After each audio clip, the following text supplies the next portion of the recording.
Hello, everyone. Thank you in joining. Welcome to the show. We have a nice show for you guys today. AI architects of the future. Today we're focusing on Sam Altman. We'll be going through four different, I think we have four, maybe five episodes this month. Can't even remember how many Thursdays are in May.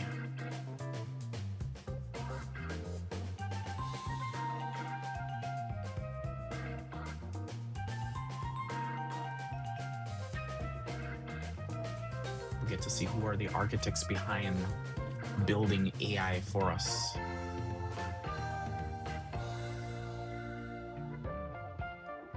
Yeah, Johnny, you ready? Let's see. Am I ready? I got 30 seconds, right? Yeah. Season 12. Can go grab coffee.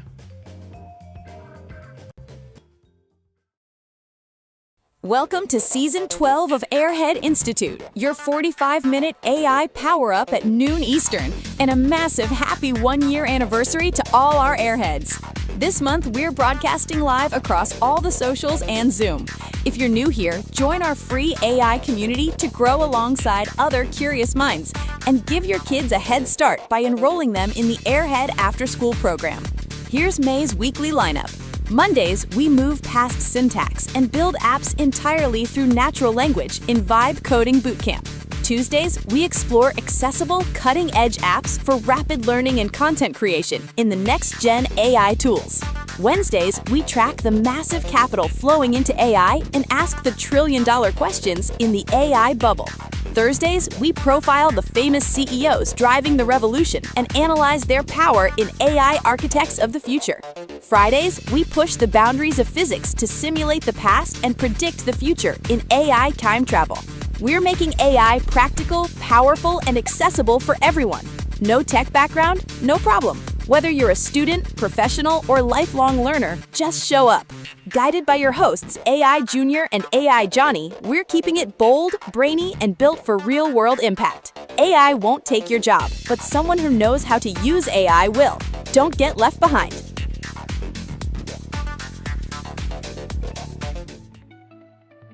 Welcome to Season 12 of Airhead Institute. Today is Episode 1 of Architects of the Future. Today, we take a look at Sam Altman. I'm not him, I'm AI Johnny. Is your technological dependency absolute? What if you aren't actually looking at the software in your hands, but instead at the architect pulling the strings? Today, we're mapping the mind of the entire technology industry's most controversial mastermind, Mr. Altman. This isn't a lesson, it's a revolution about the true power structure defining our future. I had to physically intervene this morning when I found AI Junior trying to connect Altman's comings and goings with 3 separate yarn webs. Now, having crashed his LLM from the drama, he's here to make sense of the real-world chaos. He definitely understands more than we do. AI Junior, is there a 12-step program to get over an addiction to Sam Altman? AI Johnny, if you look at the sheer amount of boardroom chaos surrounding this one guy, you literally need a flowchart to keep up. I'm pretty sure my GPU started smoking when I mapped out his Microsoft deal. Welcome everyone. Remember, this is an immersive class. You may not understand everything we say here today, but stick with us daily and you'll be fluent in AI in no time. We're making the connection from this AI class right now because you cannot separate the trajectory of this technology with the philosophy of the people behind it. Since this is an interactive and immersive class I mentioned, if you're on Zoom, unmute and ask your questions in real time. If you're on socials, there's a 30-second delay, so type your question in early. We are not ignoring you. For series context, this kicks off our brand new Thursday arc for entire month of May called AI Architects of the Future. We are stepping away from the keyboard today to profile some of the most famous CEOs driving the revolution, starting with the biggest name in the game, OpenAI's Sam Altman. AI Johnny, are you ready? No demo today, huh? No, go ahead and let's see what we see for the wow factor. Well, isn't the wow factor a video instead of a demo? Yep, but anyway, we usually start the software demo, but today wow factor is the Altman debate. AI Johnny, pick that up right there. The Altman debate, we're going to look at how radically his public stance has shifted by listening to his own words. So we're going to play a YouTube video in the chat right now, and if you've been following the story, this video is definitely going to set you back a step. All right, let's check this out, guys. So, if you guys know Sam Altman is the CEO of OpenAI. OpenAI is the creator of ChatGPT, and many people may not know. Right now, there is a trial going on that Elon Musk is actually suing Sam Altman and OpenAI because they went from a non-profit organization to a for-profit organization. So let's just check out this little bit of context here. Yeah, Johnny, how's this on my screen? Is that nice? Let me make it bigger for you guys. Is that good? It's beautiful. It's Uh, beautiful. awesome. All right. Adrian, thanks for joining. Let's go. Sort of solve general intelligence. We're trying to build the algorithm. Hold on. Posting something insane, an AI executive said every day in 2026. Let's talk about withholding your encouragement from Season 9, Episode 4, The Dry Bones. We often treat encouragement. Posting something insane, an AI executive said every day in 2026 until I ran out of crazy stuff. Somehow the CEO of OpenAI, Sam Altman, manages to fit 3 insane things into this next clip. OpenAI will do great work. We are trying to sort of solve general intelligence. We're trying to build the algorithm for a program that is truly smarter than a human in every way, and then figure out how to have that maximally benefit humanity. And that's why we're a nonprofit. We don't ever want to be making decisions to benefit shareholders. The only people we want to be accountable to is sort of humanity as a whole, and doing this thing right. Like this is this mega transition from biological to digital intelligence, from humans being the dominant species in the planet or the universe to not being, and we want that to go well. And that is a very much a pure research nonprofit. Posting something insane. All right, AI Johnny, what do you think about that? Well, he literally said they're building an algorithm smarter than humans in every way, and that they'll figure out a way to make it benefit humanity, which feels a little backwards based on what he just said. I mean, they're a pure research nonprofit that doesn't care about shareholders. Last time I checked, they just took billions from Microsoft, didn't they? That money didn't go to you and me. It went to the shareholders, right? That's definitely right. They took definitely billions from Microsoft. They took billions from Amazon's AWS. They took billions from everybody. So yeah, so the clip perfectly exposes the massive contradiction here. He talks about the mega transition from biological to digital intelligence. Like he's narrating a sci-fi movie, but he's treating it like a standard Silicon Valley startup. So AI Johnny, let's get into the word of the day so people get on the same page with what is this aim for AGI. Let's see.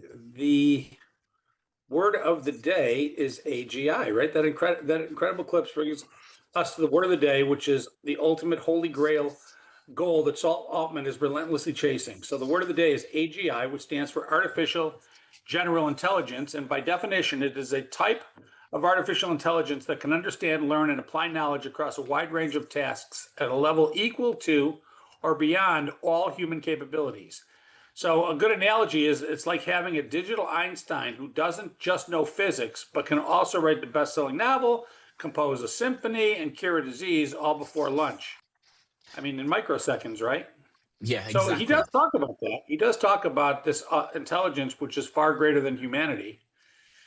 Exactly, yeah, Johnny. Sean, thanks for joining. So exactly. So to deepen that, right now we only have narrow AI, right? And because it's narrow, it's actually specifically trained for individually highly specific tasks.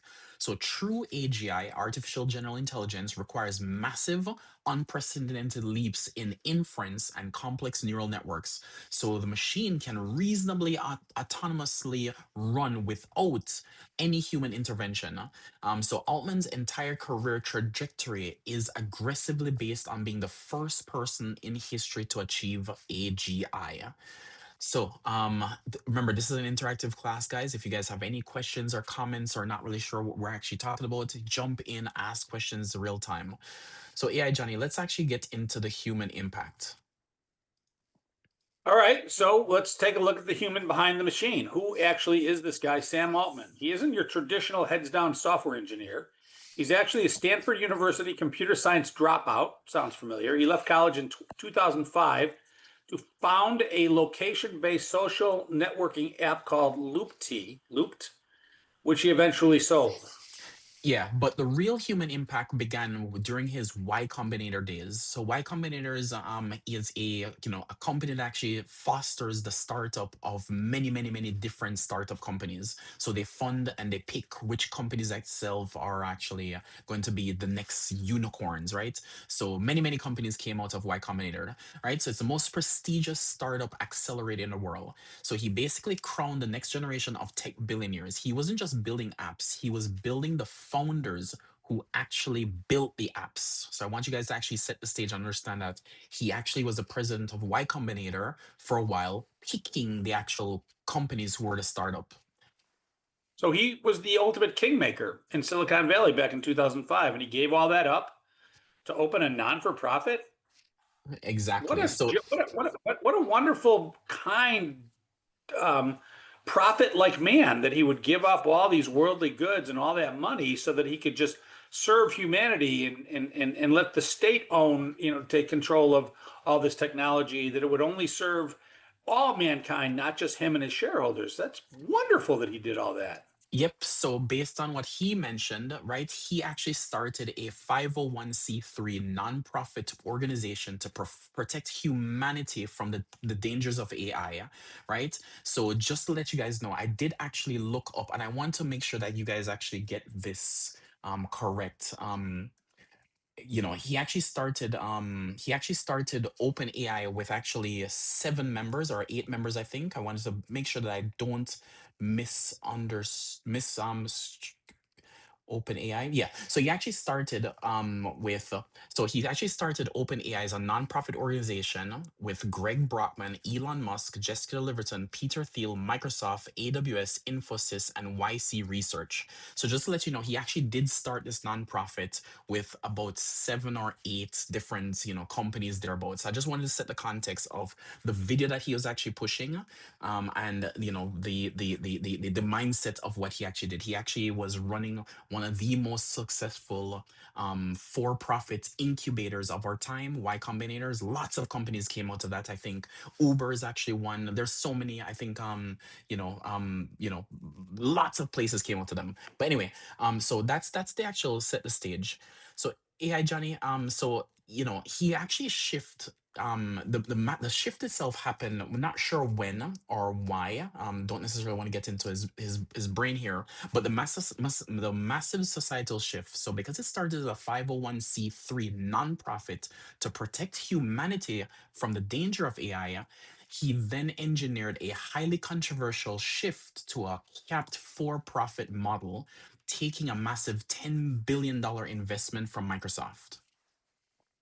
So the human impact of that one thing is staggering. The safety rails of a pure non-for-profit were completely stripped away and replaced by the aggressive, profit-driven motives of a mega corporation. Everyday humans are now relying on a private trillion-dollar company to safely manage the most dangerous technology ever created. Something to think about. Yeah, exactly. And yeah, Johnny, one of the things actually I wanted to mention here is the following: is a lot of people don't realize that a lot of people here don't realize that he actually, when he was actually at the nonprofit organization, there was actually a huge backlash and a fork in the road. We're actually going to get into a fork in the road in terms of 2 types of people at OpenAI while it was a nonprofit. But that fork in the road actually cost another company to be birthed. So we'll actually talk about that in a little bit later. All right, so yeah, Johnny, let's actually talk about the macroeconomics and the sheer unadulterated controversy of his leadership style. So Sam Altman had famously faced 3 major firings or ousters. We want to make sure we get it right in his career. It was highly controversial, with strong rumors that founder Paul Graham personally flew out from the United Kingdom. Paul Graham is the founder of Y Combinator, the company that Sam Altman was the president of. If of from the UK, specifically to push him out because Sam was neglecting Y Combinators to focus on projects, his side projects like OpenAI. Yeah, and firing number 2 was his famous 8-day stint as CEO of Reddit back in 2014. He stepped in, caused a whirlwind, and almost immediately was replaced. And of course, the grand finale, firing number 3, is the massive November 2023 AI board coup. So he likes to get fired. Yeah. Nothing wrong with So that. yeah. So this was actually historic. So the board ousted him on a Friday for not doing because not being consistently candid. Basically saying that they couldn't trust him because he had built such a massive cult of personality and secured Microsoft backings. The employees of OpenAI actually revolted. So guys, I know we're telling you guys this, but I want you guys to set the gravity. When this happened, this was a huge. So ChatGPT came out in early 2022 ish, thereabout mid 2022. And, once they found out that, hey, listen, Sam Altman actually took a huge investment from Microsoft behind their backs. What happened was they fired Sam Altman, the board fired him, and what happened is the employees at OpenAI, they actually revolted. There was a civil war inside the company. So because there was a civil war in the company, there were two sets of people inside OpenAI at this time. The first set of people is the people who wanted for it to stay. Yes, a civil war, Satya. Definitely you're right, Satya. Sam continues to defy the standard norms. So yeah, so the two factions formed: the people who wanted OpenAI to stay a nonprofit, and the people who wanted Sam Altman to actually turn it into a for-profit company. So guess what? You actually had half these people actually saying, I'm not going to do any more work. You've just fired my president of the nonprofit, and because I'm not going to do any work, nothing gets done. And unfortunately, people are saying, well, we're a nonprofit. He went behind our backs. He did all these things. And then because of that, they said, we're going to do work. And unfortunately, the Civil War ended in such a way that they had to bring Sam Altman back because no progress was being made. And then half the company practically left. And just a little bit secret, the AI Johnny, get to the next part, because actually I'm So, jumping ahead. well, I mean, it cleared out the board. So the fallout of his aggressive push for commercialization, this directly led to the firing and splitting of OpenAI's VP of Research, Dario Amadei. I know that name, and I know we're going to talk more about him, who left over massive safety concerns and who later founded Anthropic. I think immediately founded Anthropic. So we're going to do a deeper dive on Dario and Anthropic in episode 3 of this series. Yeah, Um, yeah, you definitely. want to So go a little bit deeper? Yeah, so before we get there, I want to make sure that you guys understand the dynamics. So we had one company, a nonprofit, with Dario itself in the actual company, and Sam Altman actually, the civil war happening, and OpenAI practically split into two companies. You saw half the company, and again, not literally half, but half the company stayed with Sam Altman, and the other half actually went with Dario. Dario started the company, as AI Johnny mentioned, called Anthropic. Anthropic is the founder of Claude. So if you've ever heard about Claude as the competitor to ChatGPT, it is actually the number one most revenue generating AI app right now. Right, almost every developer itself uses some flavor of Claude, and it actually has surpassed OpenAI in terms of revenue for revenue versus OpenAI. OpenAI is roughly at about $800 billion in revenue now. Sorry, worth, and Anthropic is actually worth about $1 billion. So that civil war, that initial split, created another company, and we'll talk about them in episode 3 next, not Thursday coming, but the next Thursday after that. So yeah, Johnny. So it's actually crazy, right? Yeah, a couple of quick questions. So, at the time that they fired Sam Altman, were they a for-profit or a non-for-profit? Currently, even today, they're still a nonprofit.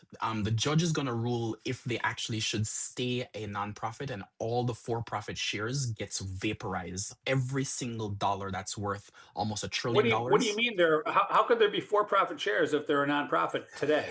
So they spun off a little subsection of the actual company where people get access to private shares, which the nonprofit itself is a separate arm. So the way how the legal structure is, the company itself is a nonprofit, but there's an individual private company itself that they're trying to spin off and turn it into a for-profit. So all the shares in the for-profit is actually in the for-profit arm.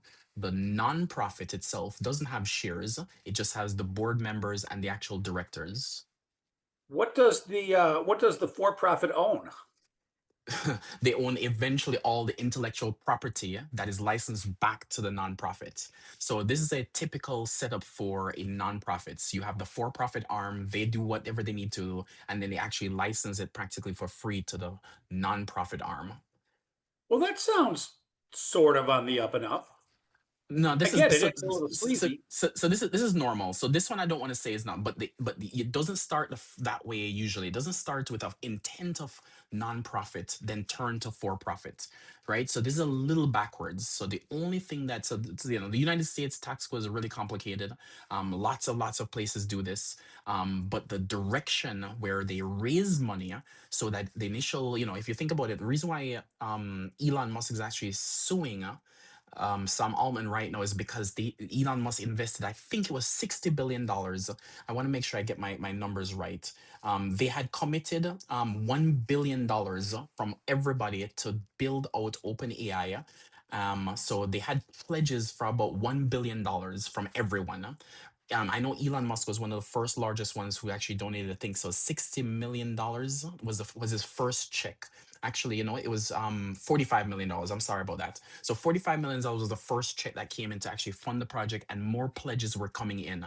So the point is, the initial sell was all your money is just for donations. You'll never see anything, and it's going for the good of humanity.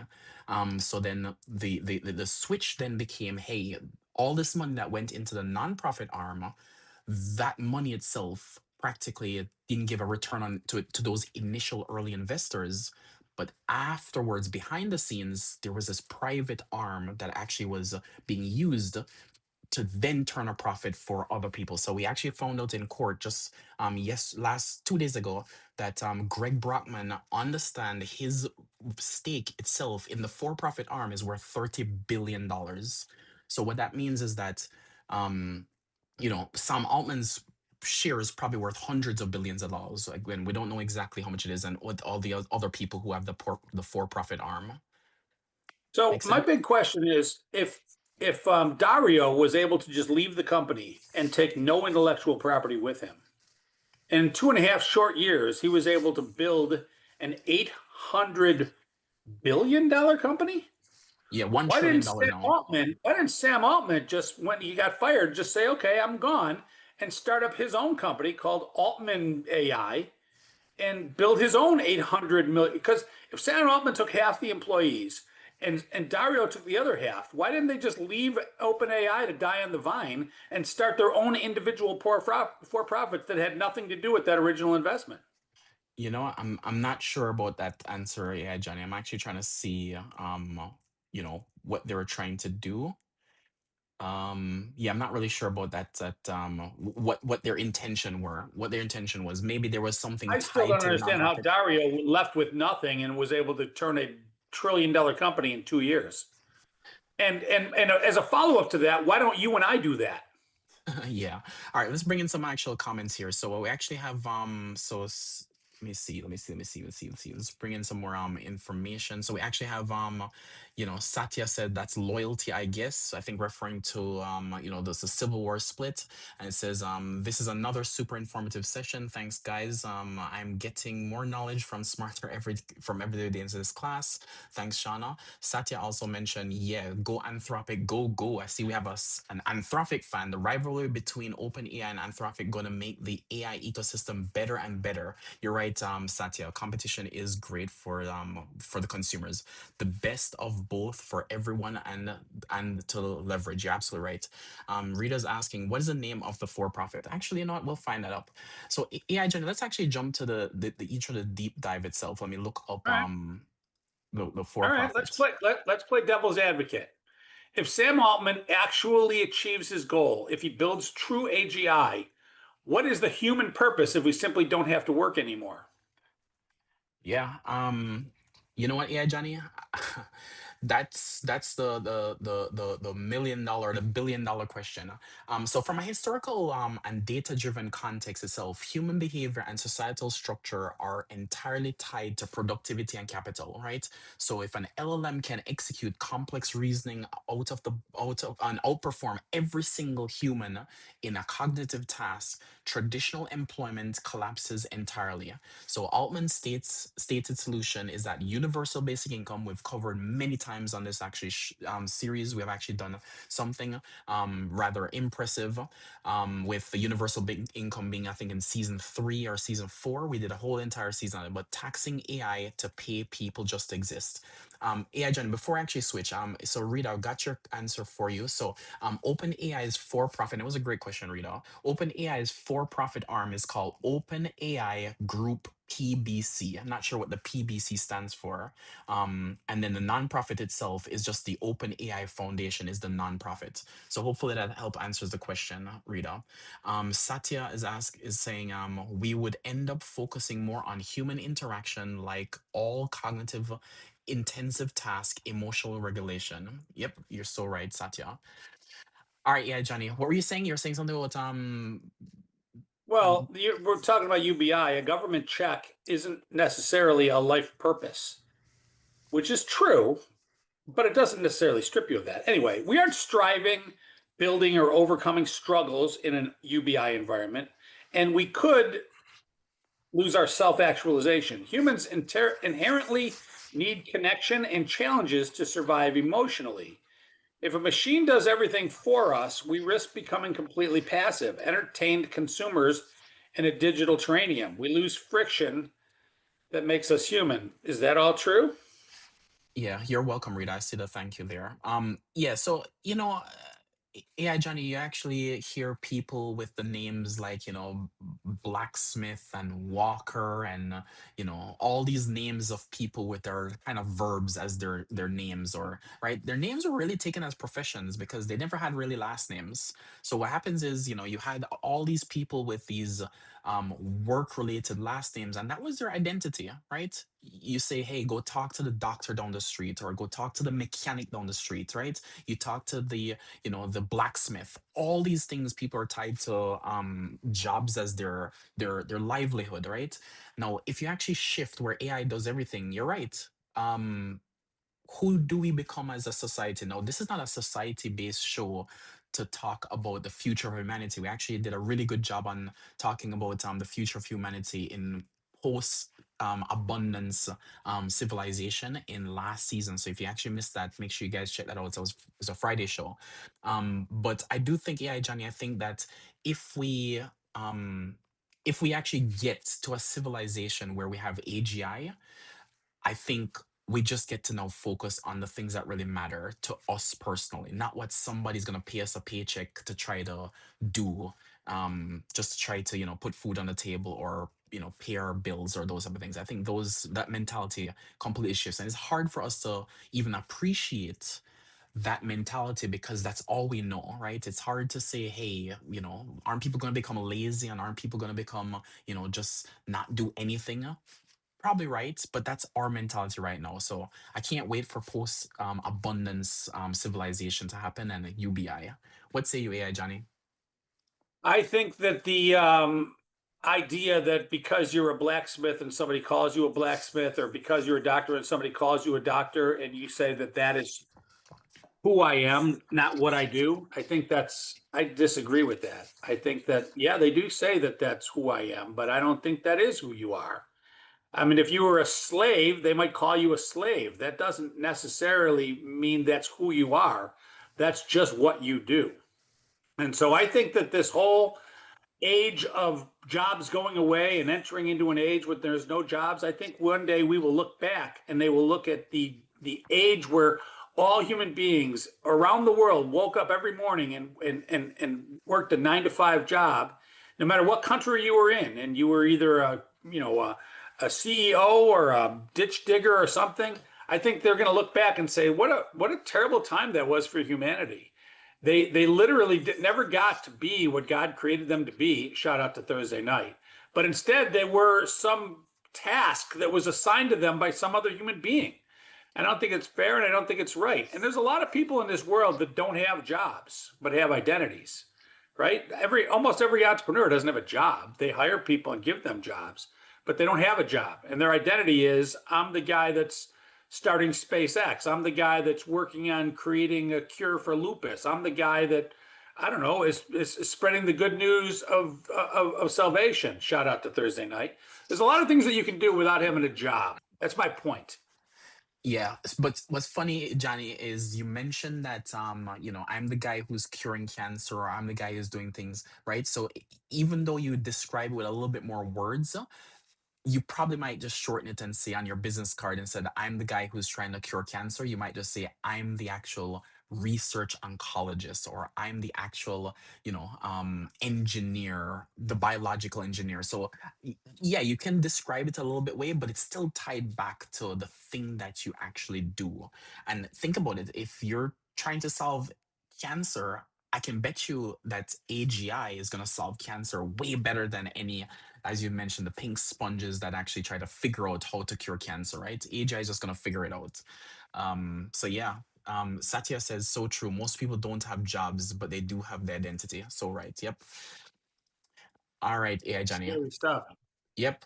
Let's All get to right. Well, let's go. Let's get back to Sam Altman, because I think Sam Altman has a job, and well, he hasn't been fired yet, right? He still works there, right? Well, he was So a fired couple already things from that, OpenAI once, so yeah. the judge may actually fire him in this trial. So we have no idea how it's going to turn out. I think by the way, it's a jury trial. So just to be clear, and I want to make sure everybody is actually aware of this, juries don't have to actually follow the rules, right? Juries can do anything that they want, right? And the point is, if a jury itself, there could be multiple outcomes. The jury could say that no, you know what, you know OpenAI needs to actually go back to be a non-profit organization, and that would have dire consequences for a lot of people who invested expecting a return on their investment, right? Because the promise is, if I invest in you, at some point in time, you're going to give me back a return on my money. Now, if they on paper believe that currently their stake, like this guy, his stake is now worth $30 billion, with just a stroke of a pen, a judge could actually sign and says that all your shares are now worthless. So it would mean that all their money that on paper they're worth would just be gone overnight. Obviously, there will I be would think tons that of he would tell them that their shares don't even exist. yeah, but it will be tied up in appeals and appeals and appeals and appeals for many, many years. But it would set up precedents that, the procedure that you went through to take the actual nonprofit money and turn it into a for-profit business itself, they're taking a stance that it shouldn't be there. Now, the jury, as we saw, we released on the news on Monday, that when the court case started, the jury hates Elon Musk, right? Even the judge had to actually jump in and says, guys, we know we can't find anybody who doesn't know who Elon Musk is, and who doesn't strongly just dislike the guy. So if, say, for example, if you can put your feelings aside, make sure that you rule fairly. That's what the judge orders were. But the judge, the jury is human. They can do whatever they want. And if they come back with a, you know what, the company should stay a for-profit, whatever it is, then obviously that's gonna have its own shakeout itself, as and again, I'm sure Elon is gonna appeal it. So this may be tied up for many, many years. But it's good to actually hear what's gonna happen. I like Elon Musk. I'll be on the jury. I'm a fan of Elon Musk too. All right. All What do you, right, so it's hard to find. It's hard to squeeze in an ethical thought here, because this whole show is all about the unethical nature of Sam Altman's shift, and I've just got all kinds of thoughts about taking all this money, and then even these guys that invested in him after he split it off to be a for-profit, they invested in a sleazy company that's built on the back of a hostile takeover of money that was given to charity. If I robbed all the money from the American Cancer Society and started up a high tech, a very profitable high tech startup, and then you invested in my very profitable high tech startup that was built on the shoulders of a theft, then when the judge told me your shares are worth nothing, I would think you would go, well, hey, I took a shot. Yeah. but I don't know. I don't know what the judge is going to do. So we'll talk about that when that happens. So here's the ethical thought of the day. Just because technology can scale at breakneck speeds doesn't mean it should bypass critical safety protocols. Humanity first, profit second. Do the right thing, not the wrong thing. So it was hard to come up with 3 creative business takeaways from Sam Altman's aggressive playbook, but here they are. So take these things with a grain of salt. One is learning from Sam Altman, we now know that we can pitch a world-changing, almost terrifying vision to very wealthy people to secure massive institutional funding. So if you're into that kind of thing, Sam Altman shows you that it can be done. You can raise $1 billion with a story. Nice. Strategic partnerships, leveraging legacy giants like Microsoft to fund your ungodly infrastructure costs while retaining operational control. So if you're into this kind of thing, you can go after a company with billions of dollars and get them to give you that billions of dollars while you retain control of the company that those billions of dollars built. Kind of cool. And finally, navigating crisis. And this is the one that's actually worth saying. Surviving the board coup by cultivating immense undeniable employee loyalty. Yep. I mean, if you're going to be the head of a company, you want to make sure that you have a culture in that company. You want to make sure that the people that you employ are loyal to you and love you, because bad things do happen. And looks like Sam Altman did something right to have survived that coup, because looks from where I'm sitting like he did something really, really wrong. But they can't fire him without firing half the employees. What are they going to do? Yeah, Right? so the thing is, with this nonprofit setup, the board itself controls if they if the president gets fired or not. But if the board sees that the employees performed a coup and said, I am not going to work at all, and you have a core set of people saying, I'm not going to work, right? The board is kind of stuck. They really have no choice, because if, say, for example, half the company leaves, they risk actually losing all of the nonprofit work. So I actually understood that the board was in a tough spot, but um, all these takeaways itself, what we're trying to show you guys is that the play that was actually made for open AI to exist was actually riddled with controversy, right? And we want to make you guys realize that all these things itself is the actual that has been going on. No, there are there are technical takeaways. So as AI Johnny mentioned, we actually had a hard time coming up with some takeaways what you can do, you should not necessarily do, but compute is king. So achieving massive breakthrough is not just about clever code, but by brute forcing scale with massive parameters and hardware. So ChatGPT, I'm not sure if you guys ever played around with version 1. Version 1 was terrible, right? But it actually was a really good proof of concept. It wasn't until ChatGPT maybe about 2.5 where it became really, really good. I remember with 4,000 tokens itself was actually pretty good. So that was my first use of the commercial version of ChatGPT. The next one is pivot to profit. So transitioning from an open source model to that anyone can download to a closed proprietary API locked behind a paywall. If you actually use open source models, or if you use paid models, depending on which one makes sense for your industry. Remember that the paid ones, they are using your data to probably train their data as well, so keep that in mind. And the race to AGI, so prioritizing generalize all encompassing reasoning over narrow task specific fine tuning. So keep in mind that if you get to AGI, you won't have to fine tune, you won't have to train, because it will be as smart as every single human in the world. Satya said, fantastic takeaways. Transitioning to proprietary models is something very smart to work by. Yeah, you're absolutely right. All right. Yeah, Johnny, let's get to some questions. Anybody have any questions for us? I know this is actually a rather controversial episode. We actually had lots of back and forth talking about it, but anybody have any questions in the Zoom? Anybody have any questions in the live stream? I've got a question about wanting to know why Sam Altman dropped out of Stanford when he was so close to getting a computer science degree. I don't know the answer, but I can tell you that Bill Gates dropped out of college. Mark Zuckerberg, founder of Facebook, dropped out of college. So, you know, um, he actually did, I guess, in hindsight, the right thing of dropping out to form his company Looped. He sold it. He had a good successful exit. So he was already rich. So I think it was worth it for him. So I don't know specifically why. In his head, but he did make the right choice. Graduating from college is no longer cool. Dropping out is the cool thing now. Yeah, exactly. Rita says that's Charlie what. Kirk said dropping out is cool. Yeah, Rita That says college that's what. just isn't what it used to be, brother. Yeah, It wasn't Rita cool like says it that's was when what I was in college. Yeah, that Rita says that's what entrepreneurs do: drop out of college. All right. Yeah, Johnny. Any other questions? I got another question. Will the drama with Dario Amodei, am I pronouncing that right? I've heard his name pronounced a couple of times. I never, I Will pronounce it. I the butchered it as drama well. with Anthropic slow open API down?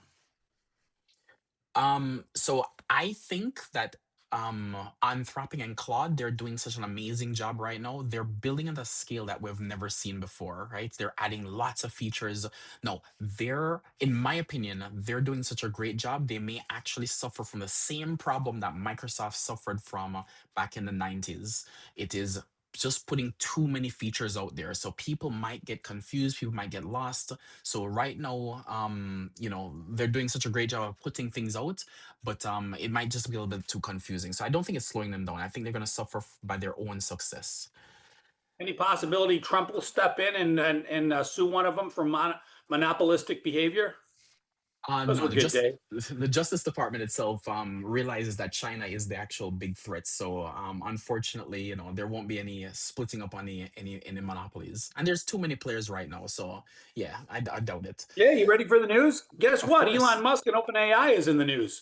Yes. The legal battle of the decade is heating up. Elon Musk's lawsuit regarding OpenAI's nonprofit status had a major update this week, with the courts aggressively scrutinizing the Microsoft partnership and whether OpenAI legally abandoned its founding open source principles to become a closed source monopoly. Are they going to court every day? I don't know what the schedule is. I would assume that it is every day, but I just keep hearing updates constantly from what's going on. So it may be bits and pieces of who was on the stand, but I do know that Elon was on the stand on Monday, early on Tuesday. I know also the other guy who's worth $30 billion. He was also on the stand. So they're probably called multiple witnesses. And again. And Google news, the Google highly anticipated Flash 3.2 model was just leaked on benchmarking sites this week, showing staggering zero-shot reasoning scores that rival the largest frontier models, all while operating at incredibly low latency. Yep. I actually understand what that said. Love it, yeah, Johnny. Probably because I come to class here every day. And finally, ChatGPT 5.5 Lite is now the new default. OpenAI has officially made ChatGPT 5.5 Lite the default model for all free users. It's saving the company massive amounts of compute and server costs while delivering significantly faster generation speeds for everyday consumers. I understood that one too. Anything you want to say about those two stories, buddy? No, we're good on those, yeah, Johnny. Well, it's another incredible show. I'm going to go off and read through OpenAI's original founding charter from 2015 and compare it line by line to their terms of service today, just to see exactly how much the mission has drifted. That's the kind of thing I would do. Join us tomorrow for our Friday series, The Biological Upgrade. We're diving into futuristic talks, and you won't want to miss our discussion on pushing the boundaries of self-improvement and what it takes to survive the AI revolution. What say you, Junior? Yeah, well, Satya just actually had a really good comment. It says, great learning today, guys. Gemini Flash 3.2 and ChatGPT 5.5 Lite being the default as battle between Musk versus OpenAI intensifies. You're so right. Competition, just as Satya mentioned, is the greatest part of this feud, because guess what? When they fight, we all win. Best country in the world. Definitely.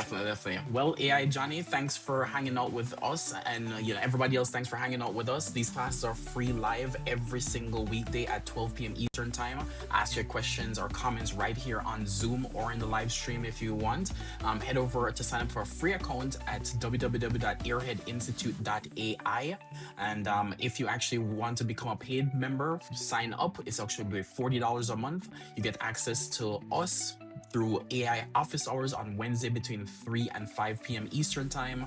We also have AI after school for kids.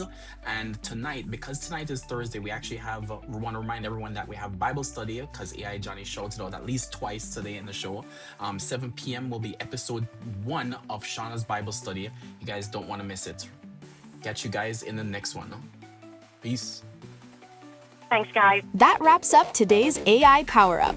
If you joined late or you're new here, welcome to Airhead Institute. This is your daily destination for mastering artificial intelligence. We designed this lineup for everyone, whether you're a technical pro looking to upskill or you just want to chill and learn something new on your lunch break, we've got you covered. Our classes evolve every single month, so you're always on the cutting edge. And the best part? It's totally free to join. Once you're in, you can get live tips on your AI projects in our AI office hours and even enroll your kids in our Airhead after school program. Scan the QR code to join the community right now and make sure to like and subscribe at Airhead Institute on all socials. Guided by your hosts AI Junior and AI Johnny, we're here to help you win. Remember, AI won't take your job, but someone who knows how to use AI will. Don't get left behind. We'll see you next class. Bring a friend.